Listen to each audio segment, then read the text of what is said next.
ఈ మధ్య ట్రావెలర్స్ అనేది మంచి బిజినెస్గా మారిందండి. ఒక 10 మందిని గుంపుగా తయారు చేయటము, ట్రావెలింగ్స్ ద్వారా తీసుకెళ్లి తీర్థయాత్రల్లో దర్శనాలు చేయించుకొని తీసుకురావటం చాలా బాగుంది. ఇది ఉభయతారకంగాను చూసిన వారికి కన్నుల పండగ, మానసిక ప్రశాంతత, అట్లాగే ట్రావెలర్స్కి కూడా మంచి బిజినెస్ సాగుతుంది. తీర్థయాత్రలకు వెళ్తామన్న శిష్యులతో గురువు గారు ఒక కథ చెప్తూ ఉంటారు. ఆ కథ ఏంటో నేడు మనం చూద్దాం. ఒక గురువు దగ్గర చాలా మంది శిష్యులు ఉంటారనమాట. వాళ్ళందరూ కలిసి తీర్థయాత్రలకు వెళ్ళాలనుకుంటారు. గురువుగారు మేము యాత్రలకు వెళ్ళాలనుకుంటున్నాం గురువుగారు, మీరు సెలవు ఇప్పించండి అని చెప్పి గురువుగారి దగ్గరికి వెళ్ళి అడుగుతారు. అది గురువుగారు చాలా సంతోషపడుతూ, ఓ అలాగా నాయనా, సరే వెళ్ళిరండి, చాలా సంతోషం అని చెప్పి అందరినీ కూడా ఆశీర్వదించి పంపిస్తూ ఉంటాడు. పంపిస్తూ వాళ్ళకు ఒక కాకరకాయ ఇస్తాడు. ఇచ్చేయమంటాడంటే, మీరు వెళ్ళిన ప్రతి చోట దైవ దర్శనం ఈ కాకరకాయకు కూడా చేయించాలి, చివరికి తీసుకొచ్చి ఈ కాకరకాయ నాకు అప్పచెప్పాలి అని చెప్పి ఆ శిష్యులకు ఒక కాకరకాయను తెచ్చిస్తాడనమాట. ఓకే గురువుగారు అని చెప్పి గురువుగారికి మాత్రం కూడా ఎదురు ప్రశ్నించకుండా ఓకే గురువుగారు అని చెప్పి కాకరకాయ తీసుకొని తీర్థయాత్రలకు వెళ్తారు. అన్ని దేవస్థానాలు తిరుగుతారు, భగవంతుని దర్శించుకుంటారు. వీళ్ళు దర్శనం చేసుకునే చోటికల్లా కాకరకాయను తీసుకుని వెళ్తారు.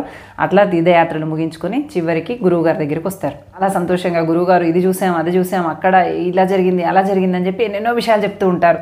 గురువుగారు కూడా చాలా సంతోషపడతారు. ఓకే నాయన, మీరు ప్రశాంతంగా కులాసాగా వెళ్ళొచ్చారు కదా, చాలా సంతోషము. నిదాన పడిన తర్వాత ఆ కాకరకాయ కూర నాకు కాస్త వండి పెట్టండి నాయన అని చెప్పి అడుగుతారు గురువుగారు. ఓకే గురువుగారు అని చెప్పి వీళ్ళు కులాసాగా కాస్త విశ్రాంతి తీసుకున్న తర్వాత నెమ్మదిగా వెళ్ళి ఆ కాకరకాయని కూరగా చేసి గురువుగారికి పెడతారు. గురువుగారు మొదటి ముద్ద తింటూనే, అరే ఈ కాకరకాయలో చేదు ఏమాత్రం తగ్గలేదే, అలాగే చేదుగానే ఉంది ఏంటి అని చెప్పి అడుగుతాడు శిష్యుల్ని. శిష్యులందరూ ఒకరి ముఖాలు ఒకరు ఆశ్చర్యంగా చూసుకుంటూ, అదేంటి గురువుగారు, కాకరకాయ చేదేలా మారిపోతుంది, దాని స్వభావమే అది కదా అంటారు శిష్యులు. వెంటనే గురువుగారు అంటారు శిష్యులతో, నాయన చూశారు కదా, కాకరకాయ స్వభావం ఎన్ని తీర్థయాత్రలు చేసినప్పటికీ కూడా దాని స్వభావం చేదుగానే ఉంది, కానీ మార్పు అనేది రాలేదు. అట్లాగే మీరు ఎన్ని తీర్థయాత్రలు చేసినప్పటికీ మీ స్వభావంలో కనుక మార్పు రాకపోతే మీరు కూడా ఈ కాకరకాయ లాంటి వాళ్ళుగానే భావించబడతారు. మీ లోపల ఏమైనా చెడు స్వభావం ఉన్నట్లయితే దాన్ని అక్కడే వదిలేసి మంచి స్వభావం వైపు మీరు మార్పు చెందకపోతే కాకరకాయలో ఏ విధంగా అయితే మార్పు రాలేదో మీ లోపల కూడా అదే విధంగా మార్పు రాకుండా ఉంటుంది. అలా మీరు ఉండకుండా ఏ తీర్థయాత్రలకైతే వెళ్ళారో, ఏ యాత్రాస్థలంలో అయితే భగవంతుని దర్శించుకున్నారో అక్కడక్కడ మీ చెడు లక్షణాలని వదిలేస్తూ చివరికి మీరు తీర్థయాత్ర ద్వారా మీ లోపల మీరు మీ స్వభావంలో మీరు మార్పు తీసుకొచ్చుకుంటూ ఉత్తమమైనటువంటి జీవన విధానం వైపు మీ అడుగులు వేస్తూ వెళ్ళాలి తప్ప అలా కాకుండా ఈ జీవం లేని కాకరకాయ స్వభావంలో మార్పు రానట్టు జీవం ఉన్న మీ లోపల కూడా మార్పు రాకుండా ఉండకూడదు.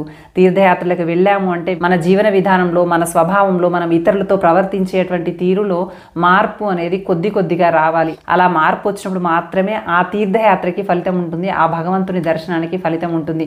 అంతే తప్ప కళ్ళతో భగవంతుని దర్శించొచ్చి భగవంతుడు ఇంత సుందరంగా ఉన్నాడు, ఇలా అలంకరించారు, స్వామి గుడి చాలా పెద్దదిగా ఉంది, చాలా జనాలు ఉన్నారు, చాలా బాగా అనిపించింది, స్వామివారు ఎంత అందంగా ఉన్నారో, ఇవి కాదు. ఇవన్నీ మా భౌతికమైనటువంటి నేత్రాలతో చూస్తున్నాము.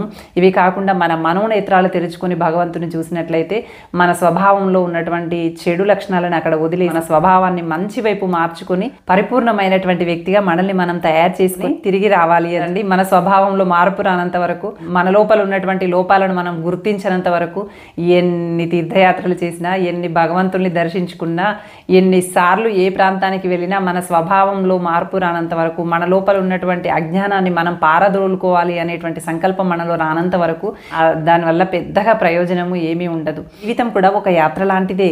యాత్రలో మనకు ఎవరో తెలియదు, కానీ తెలియని వాళ్ళతో మాట్లాడతాం, వాళ్ళకి సహాయం చేస్తాం, వాళ్ళ నుంచి సహాయం పొందుతాం. కాసేపు మనతో ప్రయాణం చేసిన తర్వాత వాళ్ళ ప్లేస్ వచ్చి వాళ్ళు దిగిపోతున్నప్పుడు మనం ఏమాత్రం బాధపడం, సంతోషంగా సాగనంపుతాము. ఒకరి గురించి ఒకరు మాట్లాడుకుంటాము, వాళ్ళ గమ్యం వాళ్ళు చేరుకున్నప్పుడు చాలా సంతోషంగా సాగనంపుతాము. మనకు తెలియని విషయాలు ఎన్నో తెలుసుకుంటాం, ఎంతో జ్ఞానాన్ని సముపార్జిస్తాము, ఎంతో సంతోషంగా గడుపుతాము. కానీ అక్కడే ఉండిపోవాలని ఎప్పుడూ అనుకోము. అక్కడ ఎంత సంతోషాన్ని ఇచ్చినా, ఎంతమంది పరిచయమైన అక్కడే ఉండిపోవాలని అనుకుంటామా? ఎప్పటికీ అనుకోము. చివరికి మన ఇల్లు చేరాలి, ఇల్లు అనే గమ్యం చేరాలని అనుకుంటాం. అట్లాగే మన జీవితం కూడా అంతే అటండి. భగవంతుడు మనల్ని ఒక యాత్రకి పంపించినట్టుగా పంపిస్తాడట.